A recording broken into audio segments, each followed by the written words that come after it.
as far as our religious maturity is concerned, every one of us should see ourselves next year, from this Ramadan to next Ramadan, or what Ramadan's already over. So this December to next December, this winter to next winter, how am I going to be a better Muslim?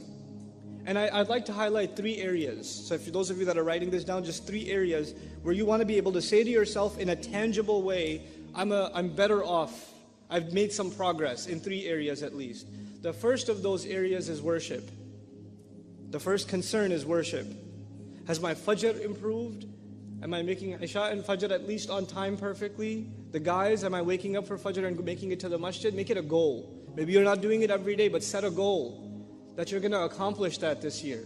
More and more and more, you're going to be able to get it. I'm going to go to sleep earlier. Oh my God, youth, you can't accomplish anything in life if you don't go to sleep early. I'm telling you, those deep conversations you have over hookah at night? Yeah, that's not reviving the ummah. Let me just tell you now. That was deep, bros. Good talk, good talk. Then you wake up at 10 a.m. to pray Fajr. That's the ummah sure gonna revive through that. There's some deep discussions last night over some shawarma and some hookah. Go to sleep on time. Go to sleep on time. Wake up early. Get your Fajr right. Get your Quran in the morning. Inna Quran al-Fajri kana mashhudan. Get your Quran in order. We talk about changing the world. We can't even change our day yet. We can't even change our day yet. When you change your day, then you can change your year. That means you can change your life. But you start with your day. There's a daily goal. My mornings have to become more productive in terms of worship. In terms of worship. Part of worship I would include, especially those of you that are people of vision, your vision will come, your inspiration will come with the Quran. And the Quran has to be in your heart. You have to have a project of memorizing as much Quran as you can. As little at a time as possible. If you can handle more, take on more. But every day, Fajr and a little bit of memorization, a little bit of recitation, and that's what starts your day. And I can guarantee you, if you do that in your life, even if you do that this week once, if you do it once, you will notice the difference the rest of the day. You will notice that day has more barakah in it, you're getting more accomplished. The doors around you are opening, opportunities are coming, your mind is clearer, creative ideas are coming to you. You'll see Allah brings those blessings to you, opens those doors that are otherwise closed. So the first of how many areas did I say? I said 3 areas, and the first of those areas is worship. That's the first area I'm going to improve in. The second area that you really have to work on, that you really, really have to be concerned with, is knowledge. And how am I going to grow in my knowledge this year? And by the way, I separate knowledge from worship. I separate the two. Because some people focus so much on knowledge and their worship is terrible. They don't worship. They think their knowledge is compensating them for it. So they're studying lots of tafsir and they know a lot of tajweed, but they don't even pay attention in salat. I mean, what are you doing? What's that knowledge for? I'm mentioning these things in priority. First thing was worship. The second thing is knowledge. And I don't mean become a alim and get a degree in sharia. Those of you that want to do that, congratulations. I'm talking to everybody here. Not everybody here is going to be a mufti or a alim or whatever. But you have to be educated Muslims.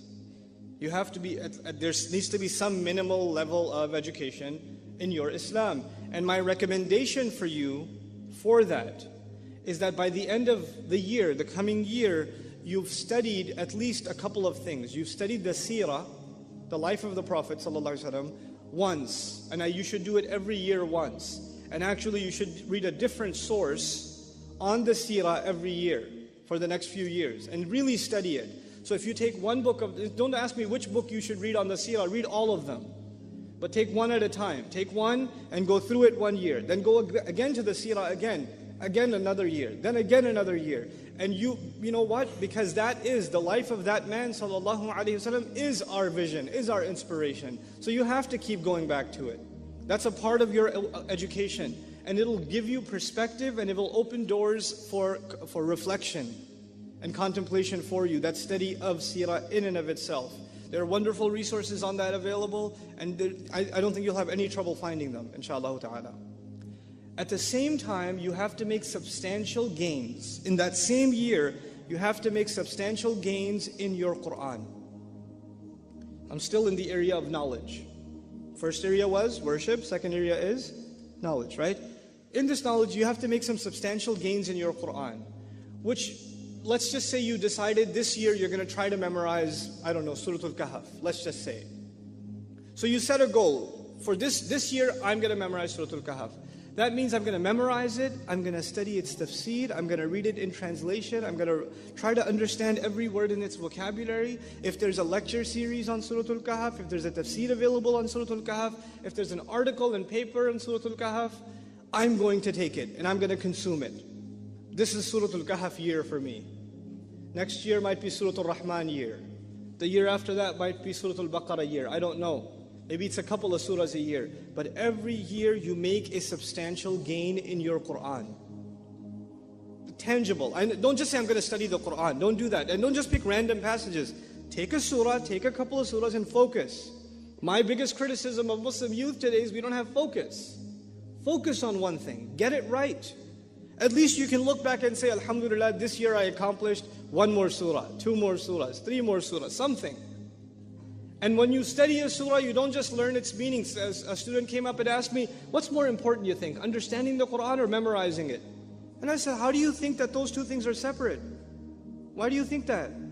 You know why we memorize the Quran? So we can repeat it over and over again. And when we repeat the ayat over and over again, Allah gives us more room to think and reflect more and more. And you start seeing things when you recite something 10 times that you didn't see when you recited it 9 times. He opens more doors. Wallahi, this is true of the Quran. The more you recite it, the more you understand it. And the less you recite it, the less you understand it. It's not like any other book. And memorizing it is a fundamental piece of understanding it. It is a fundamental of understanding it. So the surah you're going to study and understand better be the surah you're memorizing. Those two things go hand in hand. So I talked about seerah and I talked about Quran. And now I'll add one light elective. This is your Islamic semester for the year, for yourself, right? I'll add an elective to this semester.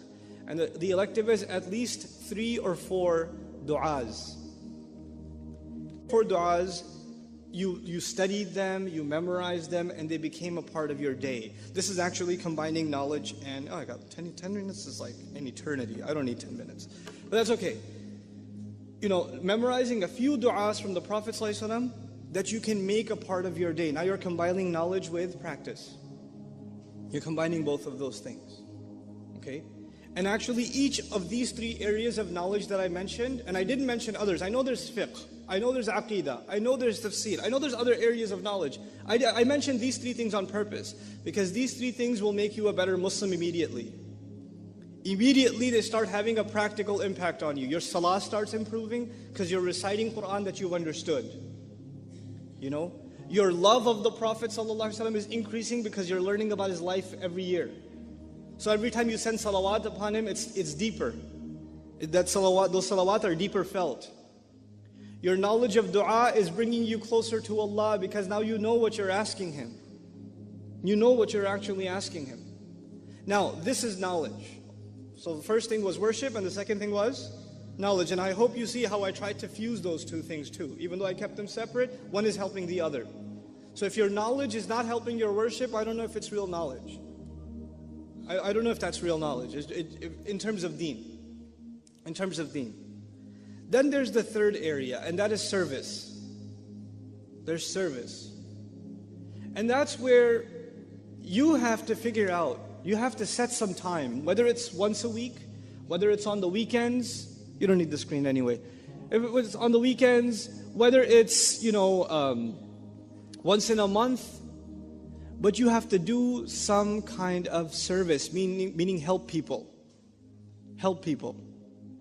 And that doesn't mean that you necessarily have to do this under an Islamic banner. If you want to volunteer at Habitat for Humanity, do it. It's okay, it'll be cool to see a bearded guy helping out with that too. It'll be cool. We don't have to do things under our own banner. Good causes are good causes. Whether Christians are doing them, Jews are doing them, the Gates Foundation's doing them, it doesn't matter. If it's a good cause, you can be a part of it. And actually, personally, I recommend Muslims to be part of good causes that are run by non-Muslims so they get to see that Muslims care too. And it gives them an opportunity to ask Muslims questions about Islam. It gives them that opportunity. So volunteer, help out, be part of something you feel passionately about. And just do that for yourself. Don't publicize it, don't tweet about it. Just helped out, volunteered today. Feel really good, alhamdulillah. Humble brag. Like, don't do that. Just do it for yourself. It will make you a better human being. You'll become a better person when you do these kinds of. And parents, those of you that have parents that have teenage children, if you can encourage that sort of activity and even take part in it with your teenage kids, it's actually most important in teenage years to engage in the activity of helping other people. That's part of what builds maturity.